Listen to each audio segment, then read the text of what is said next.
Hello বন্ধুরা। তো আজকে চলো আমি বাংলাতেই কথা বলি, ঠিক আছে? তো আজকের যে ঘটনা আমি না বলে থাকতে পারলাম না। আমি ভাবছি চলো আমার ফেসবুকের ফ্রেন্ডের সাথে কিছু কথা শেয়ার করা যাক। তো আজকের আমার বাড়ির কিছু কথা, ঠিক আছে? তো আমরা বোনরা আজকে একসাথে বাজারে গেছিলাম, ঠিক আছে, কিছু জিনিস কেনাকাটার জন্য।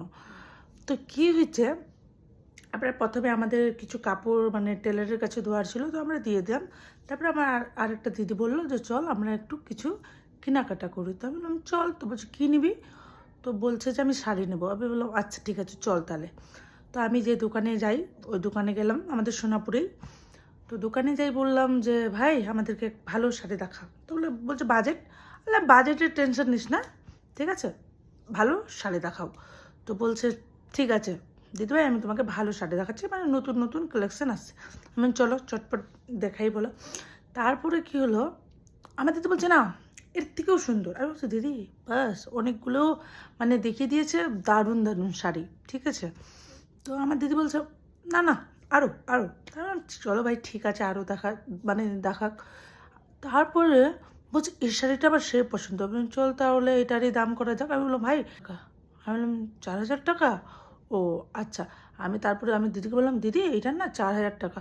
তো বলছে 4,000 টাকা কত লোক নিয়ে গেছে, হ্যাঁ, এর থেকে সুন্দর 4,000 টাকা, মুখের কথা। তুই না বললে যে তোর কাছে বাজেটের কোনো কথা নাই তাহলে? তো বলছে হ্যাঁ তো বলতেই হয়। আমি বললাম যাক বাবা, এটা কোনো কথা হলো? যাই হোক, আমি বললাম দিদি তাহলে তুই বল তোর কত বাজেট। বলছে 1,500 দিলে দাও, না দিলে বাদ দাও। হ্যাঁ, এটা কি ভাই, 1,500 দিলে দাও, না দিলে বাদ দাও, ক্লিয়ার কাট কথাবার্তা। আমি দেখ দিদি এভাবে না ইনসাল্ট করিস না, আমার একটু ভালো করে দামটা বল। ও 4,000 বলেছে। তারপর তার হাফও যদি বলতিস তবুও মানা যেত। তুই বলছিস আবার তার একবারে 500 টাকা আরও কম। বলছে কি বলে তোমার দিদি? আমি কি করব বলো, আমার আর কিছু বলার নাই, ঠিক আছে। যাই হোক, তারপরে আমার দিদিকে বললাম ঠিক আছে তাহলে তুই এটা না হলে 2,500 টাকা নিয়ে না। দিদি বলছে 2,500 টাকা না, 2,500 টাকা না। আর তাহলে বলছে আমি 1,500 বলেছি, 1,500 দেবে।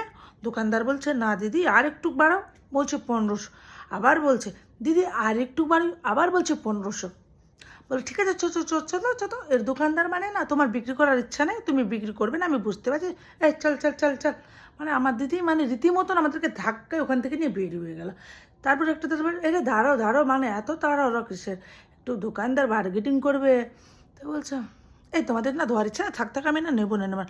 এইদিকে একটু আমার দিদি চলে আসে, বলছে এরে কী করলাম, নিলেই ভালো হতো নিলেই ভালো হতো, এখন নোয়াও হলো না, আর একটু বাড়িয়ে বলতেই পারতাম।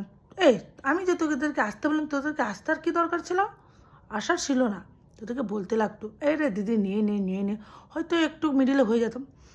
এবার চ আমি বললাম আচ্ছা ঠিক আছে তোরা এখানে দাঁড়িয়ে থাক, আমি তাহলে 2,000 বলে আসতে। বলে 2,000? 1,600 বলে বলবি? আমি কি? বলছে হ্যাঁ 1,600 টাকা বলবি, দিলে দিল না দিলে বাদ দে, আমার আবার অত লোভ নেই। আমি থাক কিস মেরে। আর দেখ ভাই তুই যা, আমার যাওয়ার ইচ্ছা নেই, ঠিক আছে, তোর শাড়িটা যদি পছন্দ হয়েছে তো তুই যা নিয়ে গা, আমি তো আর যাবো না। আমি এরকম করে বললাম। তারপরে বলছে ঠিক আছে যা, 1,700 টাকা নিস। মানে কি 1,700 টাকা বলবো? আমি দেখ ভাই এতটাও ভিখারি তুই না, ঠিক আছে, এতটাও তুই ভিখারি না যে তুই নিতেই পারবি না, এইটুকু তো আমি তোকে চিনি, এতটাও তুই ভিখারি না, ঠিক আছে। তারপরে বলছে ঠিক আছে, তো আমি তো আরও জিনিস নেবো, সব টাকা নাকি একটা শাড়িতে লাগিয়ে দেবো। বলছি ঠিক আছে। সে শাড়িটা কত দিয়ে নিল জানেন? কী ভাবছেন কত দিয়ে নিল? 2,000 টাকা দিয়ে নিল। তবে বাড়িতে এসে বলছে, মাকে বলছে মা বলো তো এই শাড়িটার দাম কত হতে পারে? মা বলছে 3,000 এরকম। বলছে 3,000? অনেক কষ্ট করে এটাকে 2,000-এ নিয়েছি মা, তুমি আর 3,000 বলে দোকানদারকে হাই লেভেলে নিয়ে যেও না। আমার মা বলছে বাবা 2,000 টাকার শাড়িটা এত সুন্দর। বললাম দিদি আমার মা, ওটা মা, তাহলে তুই ভাব মার সোচ এইখানে আর তোর সোচ কি এইখানে, তুই কি করে ভাই, মানে এতটা, যাই হোক আমাদের বাজারে আরও অনেক কিছু ঘটনা ঘটেছে, এতটা তো বলতে পারবো না এখন আমি, আবার নেক্সট ব্লগে আমি বলবো। তারপরে আরও আমাদের বাজারের কী কী মানে চটপটি মশলা গল্প। চলো বাই বাই, টাটা।